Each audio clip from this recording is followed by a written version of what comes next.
But actually ये बहुत important है, इसलिए ये अलग से। Freedom of entry and exit, sir ये तो बता चुके हो आप। Freedom of entry and exit, जब किसी भी प्रोड्यूसर का मन करे, आओ भाई साहब कहाँ थे अब तक, और जब मन करे चले जाओ, क्या हो गया, मजा नहीं आ रहा, एग्जिट कर लो। Freedom of entry and exit. अब ध्यान से, तो मीनिंग है, क्लियर है। इम्प्लीकेशन ध्यान से देखना, इम्प्लीकेशन मजेदार है, वहां पे मैंने रोक दी थी क्योंकि मैंने कहा कभी क्या टाइम वेस्ट कर रहा हूँ, मतलब जो जब फीचर्स में, तो अब डिटेल में सुनेंगे। implication, it is because of this feature that a firm under perfect competition will earn only normal profits. A firm will earn only normal profits in the long run. Normal profits का मतलब पता क्या होता है, इससे related बात हो रही है। इकोनॉमिक्स में नॉर्मल प्रॉफिट्स का मतलब होता है zero economic profits.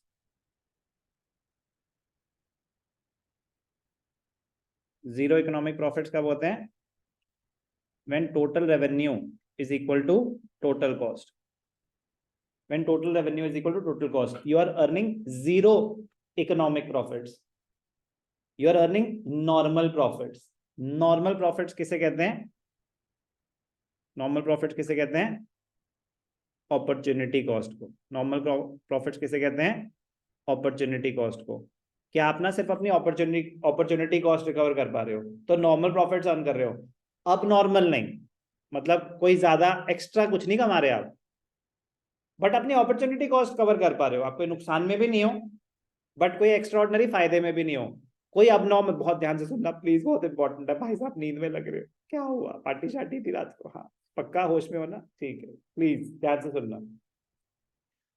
Freedom of entry and exit, implication है a firm under perfect competition will earn only normal profits.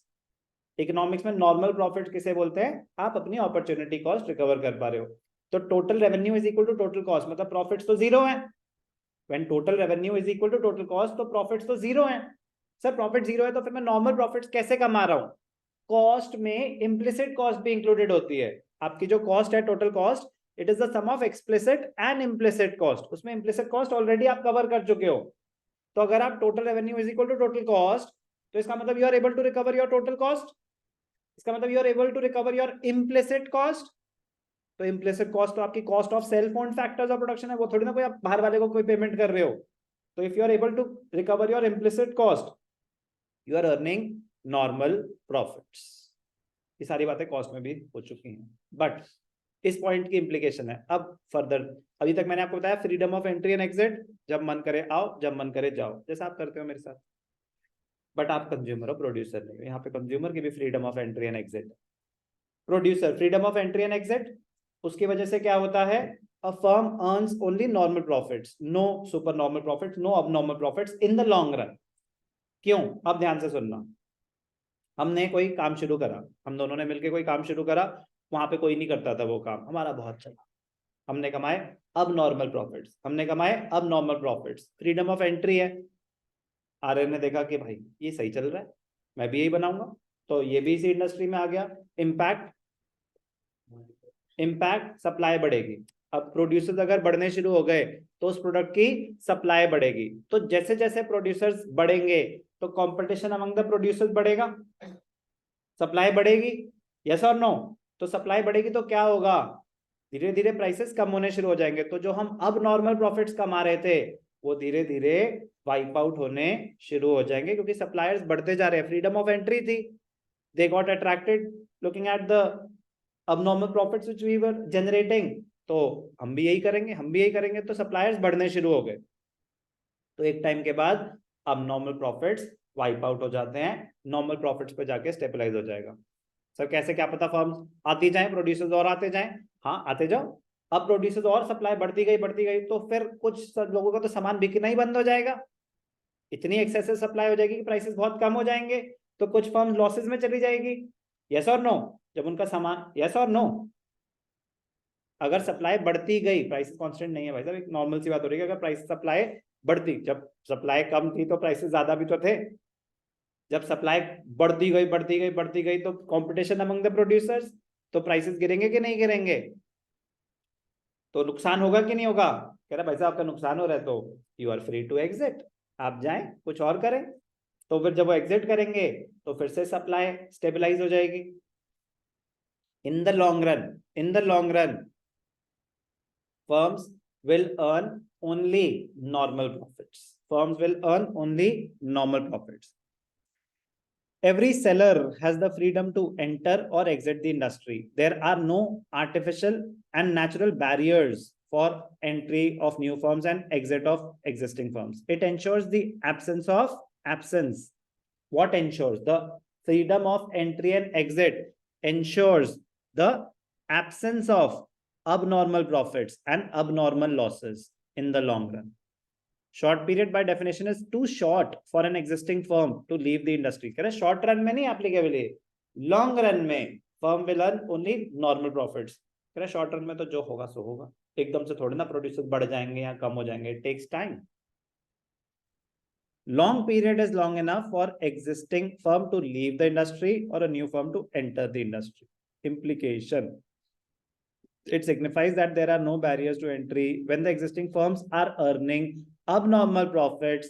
The new firms, बता तो चुका हूं, ये बहुत इंपॉर्टेंट है, सारे फीचर्स इंपॉर्टेंट है. When the existing, जब जो हम कम थे, हम abnormal profits कमा रहे थे, new firms attracted by the prospects of profit enter the industry. This raises the market supply, which in turn leads to fall in the market price and consequently profits. The entry continues till each firm is earning just normal profits. तो तब तक और firms आती जाएंगे जब तक उस industry में abnormal profits exist करते हैं. Freedom to exit signifies that there are no barriers which restrict the existing firms from leaving the industry. The firm tries to leave the industry when they are facing losses. As the firms start leaving, the supply starts falling. जब supply गिरेगी तो prices बढ़ने शुरू हो जाएंगे. तो अगर abnormal losses थे उस इंडस्ट्री में तो वो losses वाइप आउट, सब नहीं सर्वाइव कर पाएंगे उस प्राइस पे. तो जो छोटे प्लेयर्स हैं वो एग्जिट कर जाएंगे, फिर प्राइसेस वापस बढ़ जाएंगे, तो जो बाकी बच गए वो फिर से नॉर्मल प्रॉफिट्स कमा पाएंगे. The firm continues to leave till the losses are wiped out and each firm is earning just normal profits. बहुत इंपॉर्टेंट implication है. A firm under perfect competition in the long run earns only normal profits.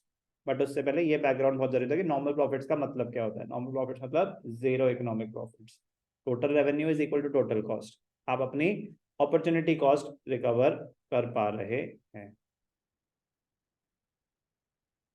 सारी बातें बताई दी हैं, सुन लो एक बार.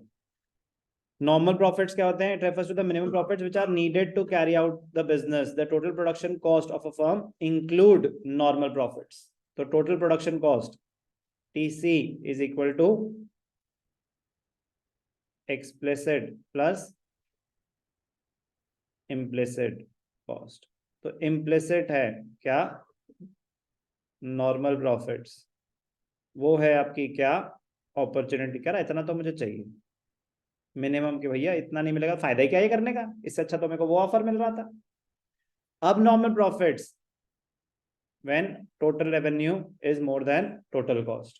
Abnormal losses when total cost is more than total revenue. कोई doubt? Clear है ये पॉइंट?